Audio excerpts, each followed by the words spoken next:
派遣とは政権なりチャンネルをご視聴の皆さん、こんにちは。波動会館館長、鍛錬の道を行く探業家の伊予田です。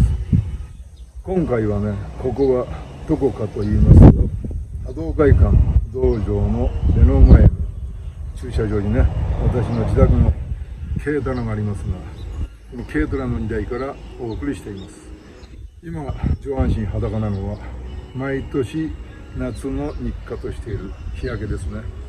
今年はね、例年ほど焼いてはいないんですが、このところの YouTube をご覧になっている方はお気づきだと思いますが、 YouTube 上のね、動画の中で私の肌が急に茶褐色になっていたのを気づいた人も多いかと思います。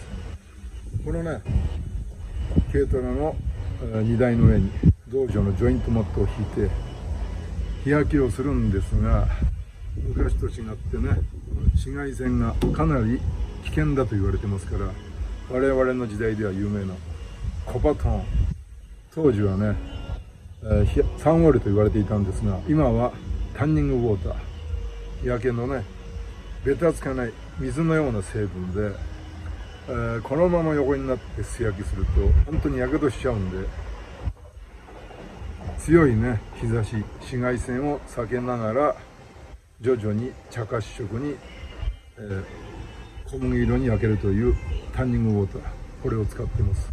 時間にしてはね、1日30分とか、あるいは20分焼いたら道場の中で扇風機に当たって水分を補給しながらもう1セットとかですね、そんな感じで毎年行っていたんですが、その元々のきっかけは数年前に始まった波動会館伊予田道場の丹沢湖で開催する夏祭りですね。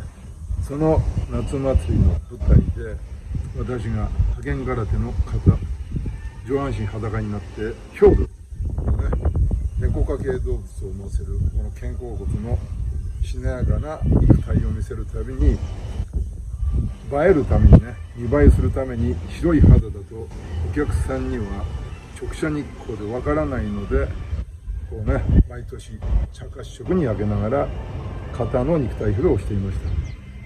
去年今年はね、私の鼠径ヘルニアだったり中腰骨の骨折だったり、この腱板ね、あるいは二頭筋のこの断裂だったりで、夏祭りは中止としましたが、それと同時に波動会館の創立30周年の式典も延期のままです。来年あたりから夏祭り復活、そして波動会館創立30周年の式典も開催しようと思います。今回はもう今9月の下旬ですが、真夏のね、40度近い中、この軽トラの荷台は鉄板ですから、もう非常に暑い。今日は外の気温が26度、風も吹いていてですね、日焼けというよりは日光浴ですね。この日焼け、日光浴をすると、この切った腱板なり古傷の膝の十字靭帯や骨折したね、左膝、あるいは脱臼、筋断裂というものが1年間通して調子がいいんでね、日焼けをしています。今日は日光浴ですが、今回はこの日光浴の模様から私のプライベートをご紹介させていただきます。それでは今回も最後まで、どうぞ最後までご視聴ください。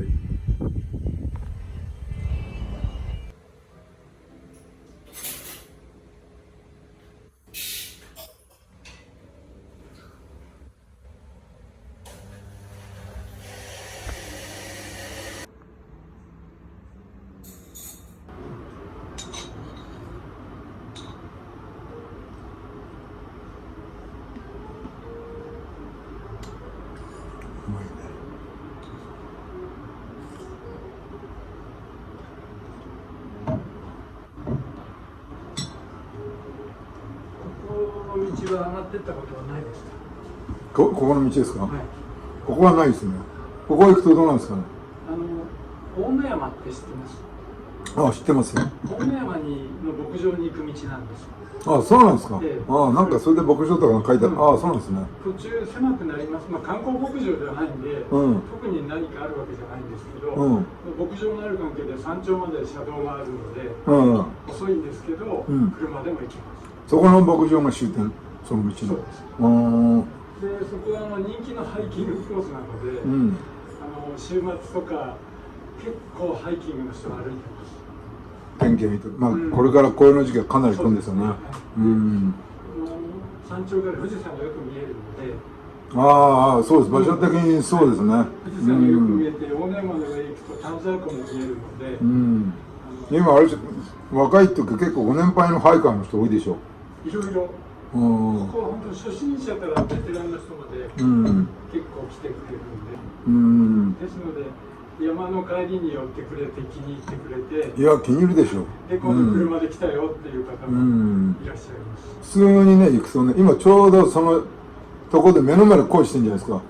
で自分が俺右折のウインカー出してこうやってやって、いやこっちこっちって言ったら意味が分かんなくて、いやここの店に入るんだったら駐車場3台ぐらいあるんだと思って、それでちょっと言って入れさせてもらったんですよ。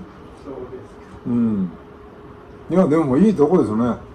おかげさまで景色だけは最高です。まあ確かに紅葉、今年は暑いから若干遅れてるのかもわからないけど、紅葉の時期もいいですよ。この辺どうです？やっぱりほら小田原なんか雪降ってもすぐなんだ雨に変わってそんな雪積もんないんだけど、離れてる南足柄とか山北はうっすら積もんじゃない。そういうところも若干雪化粧されるの、雪の時景色は見えます。ああ、そうですか。ここは日当たりがいいので、雪で困ったことはないですね。そこの前の道がアイスバーになっちゃったこともない。ないです。じゃあいいですね。山の方行くと凍ってることもありますけど、っていう感じです。まあいいですよね、こういう作りの本当のね。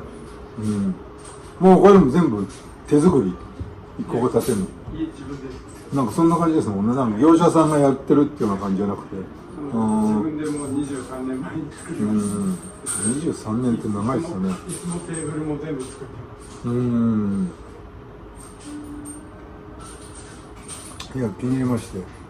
ありがとうございます。なかなか今喫茶店もないしね、この辺の下だと米田ぐらい。でも米田もやっぱりチェーン店とは違うし、なんか雰囲気も全然味ないし、そうなんですよ。なかなかコーヒーね、美味しいとこもあんまないし、コーヒー好きな常連さんが結構お見えになりますね。結構登山客の人ってコーヒー愛好家って多いですよね。自分でほら持ってってお湯沸かしてやったりとかって人も多いから、味には結構超えてるしね。自分も毎日コーヒーはなんだカビの生えない有機野菜ので取り用して飲んではいいんですけど、いや美味しいですよ。またお時間あったら寄ってください。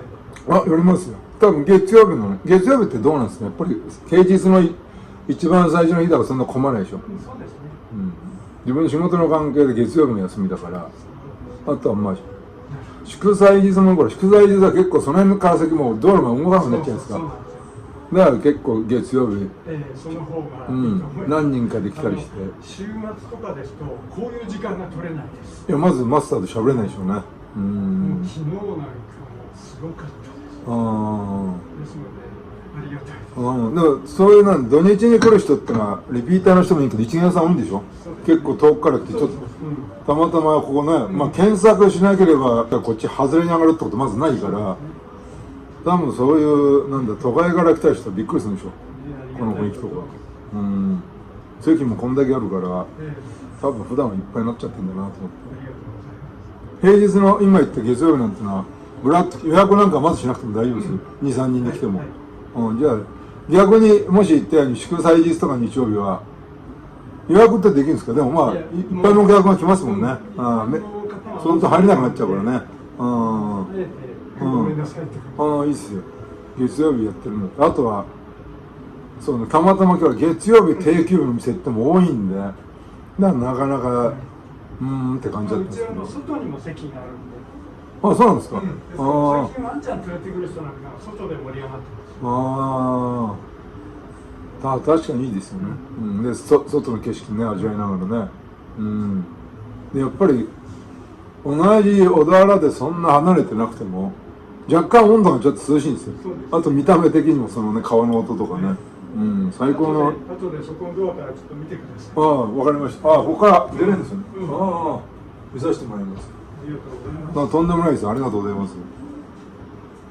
いいところですね。今マスターに言われたんでね、外に出て景色楽しんでます。いいとこだね。もともと自分はね、道場近くの山で30鍛錬積んでますから、今度ここでも座ってコーヒー飲んでみよう。これからね、紅葉も始まるんでね、紅葉の時期にまた来ますよ。どうしても自分はね、緑あふれる自然のが大好きなんでね、こういうところが落ち着けますね。いや、いいとこだ。いいカフェをね、隠れカフェ見つけましたよ。今日訪れたこの古民家カフェ、いいとこですね。自分のね、愛車のランドローバーディスカバリー、ログハウス上のねカフェ、マスターがね業者に頼まないで知り合いの大工さんたちと一緒に建てたカフェですね。古民家と言いましたけど、古民家じゃなくてログハウスのカフェですね。マスターごちそうさまでした。またここの店にね来させていただきます。